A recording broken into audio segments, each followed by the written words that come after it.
नमस्कार। एक बड़ा ही दिलचस्प सवाल है।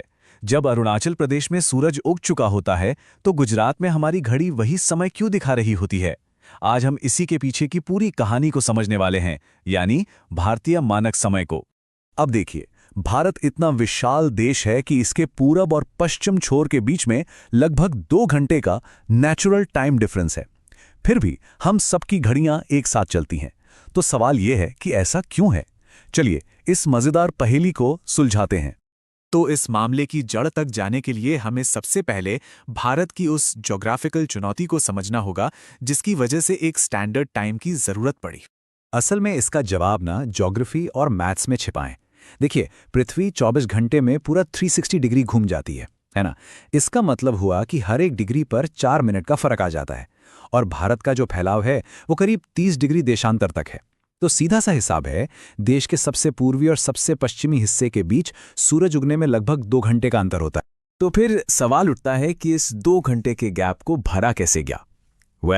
इसका जवाब है स्टैंडर्ड मेरिडियन के कॉन्सेप्ट में।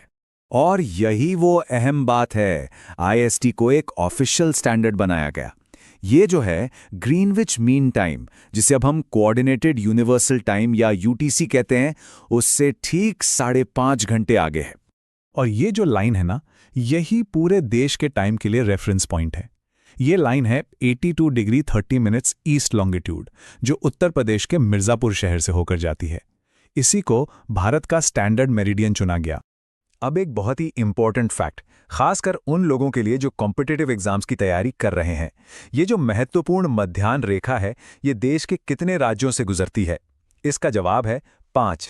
जी हाँ, ये लाइन उत्तर में उत्तर प्रदेश से शुरू होती है, फिर मध्य प्रदेश, छत्तीसगढ़ और ओडिशा से गुजरते हुए दक्षिण में आंध्र प्रदेश तक जाती है। कुल मिलाकर 5 राज्य। इसे याद रखना बहुत जरूरी है। चलिए अब जरा टाइम में पीछे चलते हैं और देखते हैं कि ये पूरा सिस्टम बना कैसे।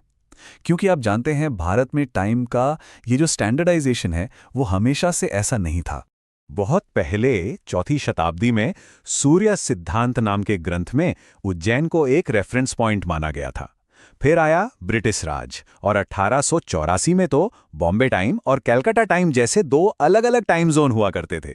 फाइनली 1906 में आज वाली मेरिडियन लाइन का प्रपोजल आया और आज़ादी के ठीक बाद 1 सितंबर 1947 को आईएसटी पूरे देश का ऑफिशियल टाइम बन गया। और यहाँ एक मजेदार बात, आईएसटी सिर्फ भारत तक ही सीमित नहीं है। हमारा पड़ोसी देश श्रीलंका भी, पता है, इसी टाइम जोन को फॉलो करता है। तो अब सवाल ये है कि भाई, 1 अरब से ज्यादा लोगों के इस देश के लिए इतना सटीक टाइम मेंटेन कौन करता है? कौन है इसके पीछे? इसका जवाब हमें मिलता है साइंस और टेक्नोलॉजी की दुनिया में। आइए देखते हैं कि ये जिम्मेदारी किस इंस्टीट्यूशन के पास है। तो ये जिम्मेदारी है CSIR नेशनल फिजिकल लेबोरेटरी यानी NPL की।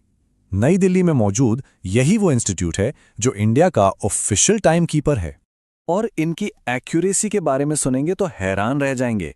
NPL में जो एटॉमिक क्लॉक्स इस्तेमाल होती हैं वो इतनी सटीक हैं कि करीब 3 लाख साल में जाकर सिर्फ 1 सेकंड का फर्क आता है। मतलब सोचिए, ये तो कमाल का लेवल है एक्यूरेसी का। चलिए अब बात करते हैं आज की और आने वाले कल की। देखते हैं कि सरकार के नए नियमों से IST में क्या कुछ बदलने वाला है। देखिए, हाल ही में सरकार ने साल 2025 के लिए कुछ नए ड्राफ्ट रूल्स अनाउंस किए हैं और इनका मकसद है हर सेक्टर में IST के इस्तेमाल को मैंडेटरी यानी अनिवार्य और यूनिफॉर्म बनाना। इस ड्राफ्ट रूल का ये जो कोटेशन है, ये इसकी गंभीरता को साफ बताता है। मतलब चाहे बिजनेस हो, ट्रांसपोर्ट हो, फाइनेंशियल काम हो या फिर लीगल कॉन्ट्रैक्ट्स, हर जगह सिर्फ और सिर्फ IST का ही पालन करना होगा। अच्छा, इन नए नियमों को ना आसान स्टेप्स में समझते हैं। स्टेप 1, IST सबके लिए कंपलसरी हो जाएगा। स्टेप 2, जितने भी जरूरी सिस्टम्स हैं उन्हें नेटवर्क टाइम प्रोटोकॉल से सिंक करना पड़ेगा। स्टेप 3, इस पूरे टाइम इंफ्रास्ट्रक्चर को साइबर हमलों से बचाना होगा। और स्टेप 4, कुछ खास मामलों में जैसे एस्ट्रोनॉमी वगैरह के लिए पहले से परमिशन लेकर दूसरे टाइम स्केल्स यूज किए जा सकते हैं। तो आखिर में ये सब हमें एक बड़े सवाल पर लाकर खड़ा कर देता है। एक राष्ट्र एक समय की इस पॉलिसी ने देश को जोड़ने में यकीनन मदद की है, पर क्या भारत जैसे इतने बड़े और विविध देश के लिए ये हमेशा ही सबसे सही तरीका रहेगा? ये एक ऐसी बहस है जो शायद आने वाले